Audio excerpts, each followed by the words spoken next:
This tutorial will explain how to use the quote form. We are going to start off in the dashboard and click on the booked category field. Of the 3 booked jobs, only one is for a quote, so we will choose this one and open the full work order.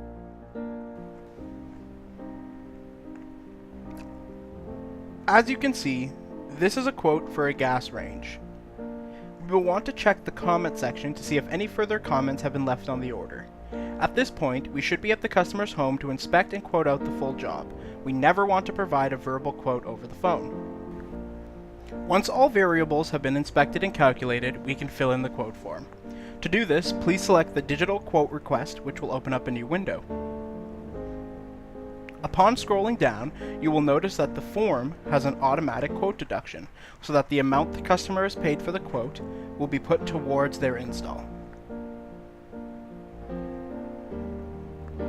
If the installer has to return at a later date to complete the install, QuickContractors will always pay out the quote fee for the original visit.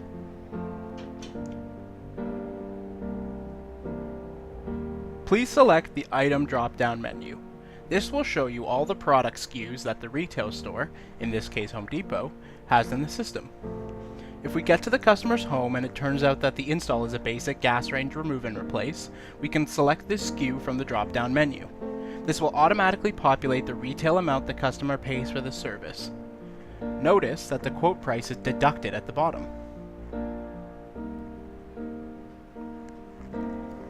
If the customer requires a basic remove and replace, however needs a bit of extra labor or extra material, you can select this from the second drop-down menu. Please add a detailed description of all the materials or labor not within the standard scope of work needed to complete the install.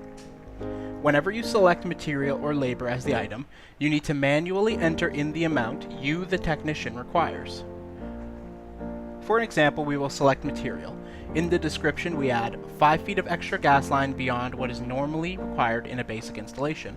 In the amount section, we want $55 for this material. This will automatically disappear and show us the retail markup. We can also add as many additional line items as needed to complete the quote. For example, we can now add a labor fee for an additional hour of labor that is needed to complete the install. Again, we will want to manually enter the amount that we will need for this item. We can also add more material if required. Simply click the Add Additional Line Item and select Material. Enter in the material needed and your cost. The more line options and breakdown for the customer, the better. You also have the option to remove or edit any line item from the quote form.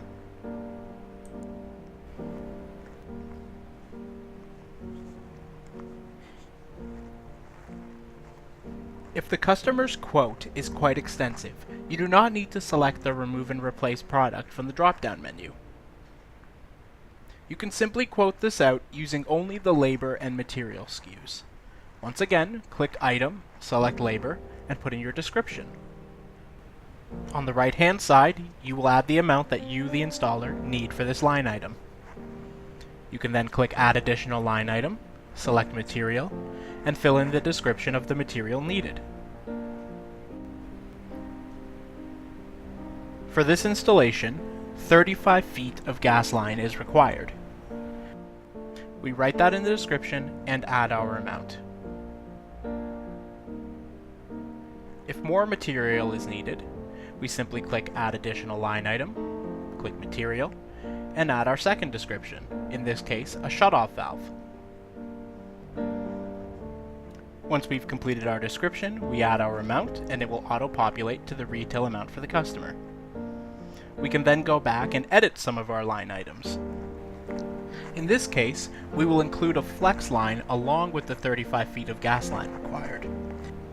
As you can see, once we add all our line items, the total is calculated for us.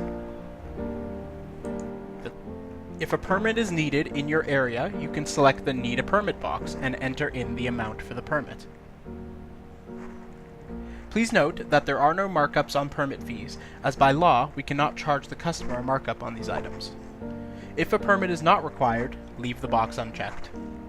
Once you are satisfied with the quote, please have the technician sign off in the signature field.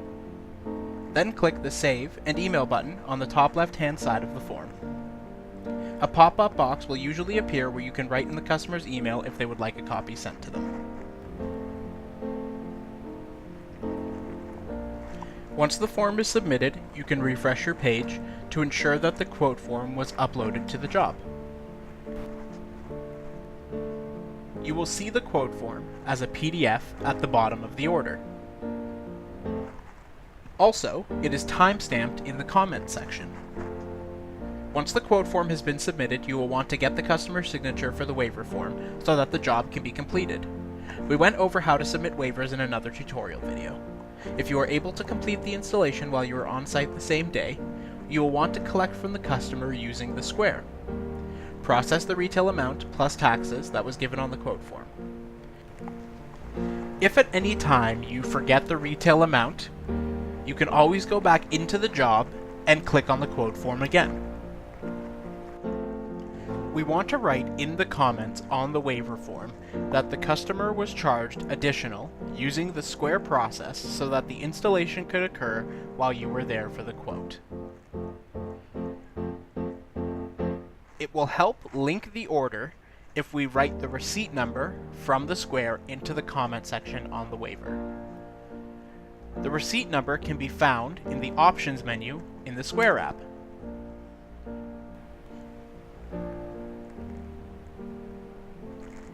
Please ensure the customer and the technician sign off on the waiver form, and then click Submit Form.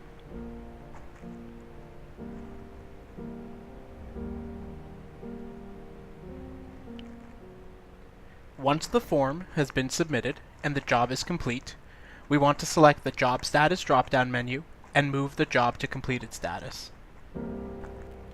From here, it is imperative that we select the Update button, as it will secure any and all changes made to the work order.